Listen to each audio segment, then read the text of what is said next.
Price lord. ದೇವರ ಅತಿ ಪರಿಶುದ್ಧ ನಾಮಕ್ಕೆ ಸ್ತೋತ್ರವಾಗಲಿ. ಮತ್ತೊಂದು ದಿನವನ್ನು ಕಾಣುವಂಥ ದೇವರು ನಮಗೆ ಸಹಾಯ ಮಾಡಿದ್ದಕ್ಕಾಗಿ ಸ್ತೋತ್ರ. ಆತನು ಮಾಡಿದೆಲ್ಲ ಉಪಕಾರಗಳಿಗಾಗಿ, ಎಲ್ಲ ಆಶೀರ್ವಾದಗಳಿಗಾಗಿ ದೇವರಿಗೆ ಸ್ತೋತ್ರವನ್ನು, ಮಹಿಮೆಯನ್ನು ಸಲ್ಲಿಸ್ತೇನೆ. ಇಂದಿನ ವೇದ ಅಧ್ಯಯನಕ್ಕಾಗಿ ಒಂದು ವಾಕ್ಯವನ್ನು ಓದಿಕೊಳ್ಳೋಣ. ಯೋಹಾನ್ ಬರೆದ ಸುವಾರ್ತೆ 12ನೇ ಅಧ್ಯಾಯ 43ನೇ ವಾಕ್ಯ. ಯಾಕೆಂದರೆ ದೇವರಿಂದ ಬರುವ ಮಾನಕ್ಕಿಂತ ಮನುಷ್ಯರಿಂದ ಬರುವ ಮಾನವೇ ಅವರಿಗೆ ಇಷ್ಟವಾಗಿತ್ತು. ಯೇಸುಸ್ವಾಮಿ ತನ್ನ ಸೇವೆಯನ್ನು ಮಾಡುತ್ತಾ ಮುಂದೆ ಸಾಗುತ್ತಾ ಇರುವಾಗ ಯೇಸುಸ್ವಾಮಿಯ ಸೇವೆಯನ್ನು ವಿರೋಧಿಸ್ತಾ ಇದ್ದಂತಹ ಅನೇಕ ವ್ಯಕ್ತಿಗಳಿದ್ದರು. ಪ್ರತ್ಯೇಕವಾಗಿ ನಾವು ನೋಡುವಂಥ ಸಮಯದಲ್ಲಿ ಹಿರಿಯ ಸಭೆಯವರಾಗಿರ್ಬೋದು, ಅಥವಾ ಒಂದು ಪರಿಸಾಯರ ಗುಂಪಿನಲ್ಲಾಗಿರ್ಬೋದು, ಶಾಸ್ತ್ರಿಗಳ ಗುಂಪಿನಲ್ಲಾಗಿರ್ಬೋದು, ಅನೇಕರಿಗೆ ಯೇಸುಸ್ವಾಮಿಯ ಕುರಿತಾಗಿ ತಿಳುವಳಿಕೆ ಇತ್ತು. ಅನೇಕರು ಯೇಸುಸ್ವಾಮಿಯನ್ನು ನಂಬುತ್ತಾರೆ, ಯೇಸುಸ್ವಾಮಿಯನ್ನು ನಂಬುತ್ತಾರೆ. ನಮಗೆ ಯೋಹಾನ್ ಬರೆದ ಸುವಾರ್ತೆ 3ನೇ ಅಧ್ಯಾಯದಲ್ಲಿ ಓದುವಾಗ ರಾತ್ರಿಯಲ್ಲಿ ಬಂದಂತಹ ನಿಕೋದೇಮನನ್ನು ನಾವು ನೋಡ್ತೀವಿ. ನಿಕೋದೇಮ ಅಲ್ಲಿನ ಒಬ್ಬ ಬೋಧಕನಾಗಿದ್ದ, ಹಿರಿಸಭೆಯ ಒಬ್ಬ ಸದಸ್ಯನಾಗಿದ್ದ, ಯೇಸುಸ್ವಾಮಿಯ ಬೋಧನೆಯನ್ನು ಇಷ್ಟಪಟ್ಟಿದ್ದ, ಯೇಸುಸ್ವಾಮಿಯ ಬೋಧನೆ ಸತ್ಯವಾದದ್ದು, ಸರಿಯಾದದ್ದು ಎಂಬುದಾಗಿ ನಂಬಿದ್ದ. ಆದರೆ ಅವನು ಆ ಹಗಲಿನ ಸಮಯದಲ್ಲಿ ಎಲ್ಲರೂ ಬರುವಂತಹ ಸಂದರ್ಭದಲ್ಲಿ ಅವನು ಅಲ್ಲಿ ಬರುವುದಕ್ಕೆ ಇಷ್ಟಪಡಲಿಲ್ಲ. ಯಾಕೆ ಅಂದರೆ ಅವರಿಗೊಂದು ಭಯ. ಕಾರಣ, ದೇವರಿಂದ ಬರುವಂತಹ ಮಾನಕ್ಕಿಂತ ಮನುಷ್ಯರಿಂದ ಬರುವಂಥ ಮಾನವನ್ನು ಹೆಚ್ಚಾಗಿ ಇಷ್ಟಪಟ್ಟರು. ಇಲ್ಲೂ ಸಹ ನಾವು ಅದನ್ನೇ ಓದ್ತೇವೆ. ಅದರ 42ನೇ ವಾಕ್ಯದಲ್ಲಿ, ಆದರೂ ಹಿರಿ ಸಭೆಯವರಲ್ಲಿಯೂ ಅನೇಕರು ಆತನನ್ನು ನಂಬಿದರು.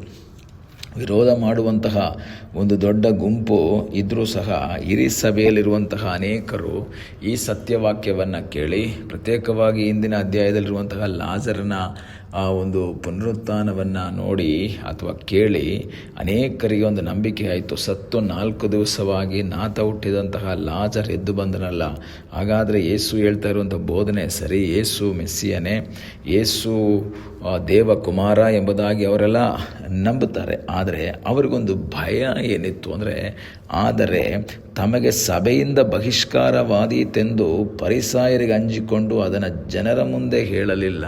ಹಿರಿಸಭೆಯಲ್ಲಿ ಕೆಲವರು ಯೇಸುವನ್ನು ನಂಬಿ ಮನಸ್ಸಲ್ಲಿ ಇಟ್ಕೊಂಡಿದ್ದಾರೆ, ಸತ್ಯವನ್ನು ತಿಳ್ಕೊಂಡಿದ್ದಾರೆ. ಆದರೆ ಎಲ್ಲಿ ಹಿರಿಸಭೆಯವರು ಈ ರೀತಿ ಹೇಳಿಬಿಟ್ರೆ ಪರಿಸಾಯರು ತಮಗೆ ಸಭೆಯಿಂದ ಬಹಿಷ್ಕಾರ ಮಾಡಿಬಿಡ್ತಾರೆ. ಜನರ ಬಳಿಯಲ್ಲಿ ನಮಗೆ ಸಿಗುವಂತಹ ಗೌರವ, ಮಾನ್ಯತೆ ಇದು ಯಾವುದೂ ಸಹ ಸಿಗೋದಿಲ್ಲ ಎಂಬುದಾಗಿ ತಿಳಿದುಕೊಂಡು ಅವರು ಪಬ್ಲಿಕ್ಕಾಗಿ ಟೆಸ್ಟಿಫೈ ಮಾಡೋದಕ್ಕೆ, ಪಬ್ಲಿಕ್ಕಾಗಿ ಯೇಸುವಿನ ಸಾಕ್ಷಿಯನ್ನು ಹೇಳುವುದಕ್ಕೆ ಅವರು ಹಿಂಜರಿತಾ ಇದ್ದಾರೆ. ಇವತ್ತು ಸಹ ಅನೇಕ ವ್ಯಕ್ತಿಗಳನ್ನು ನಾವು ನೋಡ್ತೇವೆ, ಯೇಸುಸ್ವಾಮಿಯನ್ನು ನಂಬಿರ್ತಾರೆ. ಆದರೆ ಕುಟುಂಬದವರ ಭಯದ ನಿಮಿತ್ತ, ಸಂಬಂಧಿಕರ ಭಯದ ನಿಮಿತ್ತ, ಸ್ನೇಹಿತರ ಭಯದ ನಿಮಿತ್ತ, ಅವರ ಗ್ರೂಪ್ನಿಂದ ತಮ್ಮನ್ನು ಹೊರಗಾಗ್ತಾರೆ ಎಂಬ ಭಯದಿಂದ ಅವರು ಯೇಸುವಿನ ಮಕ್ಕಳು ಅಥವಾ ಯೇಸುವಿನ ಹಿಂಬಾಲಕರು, ಶಿಷ್ಯರು ಎಂಬುದಾಗಿ ಒಪ್ಪಿಕೊಳ್ಳುವುದಕ್ಕೆ ಇಷ್ಟಪಡುವುದ ಇಲ್ಲದಂತಹ ಕೆಲವು ವ್ಯಕ್ತಿಗಳನ್ನು ನೋಡ್ಬೋದು. ಆದರೆ ದೇವರ ವಾಕ್ಯದ ಆಧಾರದಲ್ಲಿ ನಾನು ನಿಮಗೆ ತಿಳಿಸುವುದೇನೆಂದರೆ, ನಮಗೆ ಬೇಕಾಗಿರುವಂತಹ ಮಾನ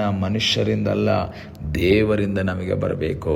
ಯಾಕೆ ಆ ರೀತಿಯಲ್ಲಿ ಹಿರಿ ಸಭೆಯಲ್ಲಿರುವಂಥ ಕೆಲವರು ಮಾಡಿದರು ಅಂದರೆ, ಅವರಿಗೆ ದೇವರಿಂದ ಬರುವ ಮಾನಕ್ಕಿಂತ ಅವರಿಗೆ ಮನುಷ್ಯರಿಂದ ಬರುವಂಥ ಮಾನವೇ ಇಷ್ಟವಾಗಿತ್ತು. ಈಗಲ ಸಮಯದಲ್ಲಿ ನಮಗೆ ಯಾವ ಮಾನ ಇಷ್ಟ, ಯಾವ ಗೌರವ ಇಷ್ಟ, ಯಾರು ನಮ್ಮನ್ನು ಗೌರವಿಸಬೇಕು, ಯಾರು ನಮ್ಮನ್ನು ಪ್ರೀತಿಸಬೇಕು? ಮನುಷ್ಯರ ಪ್ರೀತಿನ, ದೇವರ ಪ್ರೀತಿನ, ಮನುಷ್ಯರ ಗೌರವನ, ದೇವರ ಗೌರವನ, ಯಾವುದು ನಾವು ಹೆಚ್ಚಾಗಿ ಇಷ್ಟಪಡ್ತೀವಿ? ಈ ದಿವಸ ಕರ್ತನ ಸನ್ನಿಧಾನದಲ್ಲಿ ನಮ್ಮನ್ನೇ ಸಮರ್ಪಿಸಿಕೊಂಡು ಹೇಳಬೇಕು, ದೇವರೇ, ನನ್ನ ಜೀವಿತದಲ್ಲಿ ನನಗೆ ಈ ಲೋಕದ ಮಾನಕ್ಕಿಂತ, ಈ ಲೋಕದ ಗೌರವಕ್ಕಿಂತ, ಈ ಲೋಕದವರು ನನ್ನನ್ನು ಪ್ರೀತಿಸುವುದಕ್ಕಿಂತ ನನಗೆ ನಿನ್ನ ಪ್ರೀತಿ ಅತ್ಯವಶ್ಯವಾಗಿದೆ. ದೇವರ ಪ್ರೀತಿ, ದೇವರಿಂದ ಸಿಗುವಂತಹ ಮಾನ, ಗೌರವ ನಾವು ಇಷ್ಟಪಡುವುದಾದರೆ ಅನೇಕರ ಬಳಿಯಲ್ಲಿ ನಾವು ಸಾಕ್ಷಿ ಹೇಳ್ತೀವಿ. ಒಂದು ವೇಳೆ ಯೇಸುವಿನ ಕುರಿತಾಗಿ ನಾವು ನಮ್ಮ ಕುಟುಂಬ ವರ್ಗದವರಿಗೆ, ಸ್ನೇಹಿತರಿಗೆ ಹೇಳಿದರೆ ನಮಗೆ ಒಂದು ವೇಳೆ ಬೆಲೆ ಕಡಿಮೆ ಆಗಬಹುದು, ಅಥವಾ ಅವರು ನಮ್ಮನ್ನು ಹೀಯಾಳಿಸ್ಬೋದು, ನಿಂದಿಸ್ಬೋದು, ಅವಮಾನಿಸ್ಬೋದು. ಆದರೆ ದೇವರ ವಾಕ್ಯ ಹೇಳ್ತದೆ, ಯೇಸುವಿನ ಕುರಿತು ನಾವು ಇತರರಿಗೆ ಸಾಕ್ಷಿ ಹೇಳುವಂತಹ ಒಂದು ಅನುಭವ ನಮ್ಮಲ್ಲಿ ಉಂಟಾಗಬೇಕು. ಯೇಸು ಒಂದು ಸಾರಿ ಹೇಳಿದ್ರು, ನನ್ನನ್ನು ಜನರ ಮುಂದೆ ಯೇಸುವಿನವನು ಅಲ್ಲ ಅಂತ ಹೇಳಿದ್ರೆ ನಾನು ಸಹ ನನ್ನ ತಂದೆಯ ಬಳಿಯಲ್ಲಿ ನನ್ನವನಲ್ಲ ಎಂದು ಹೇಳ್ಬಿಡ್ತೇನೆ.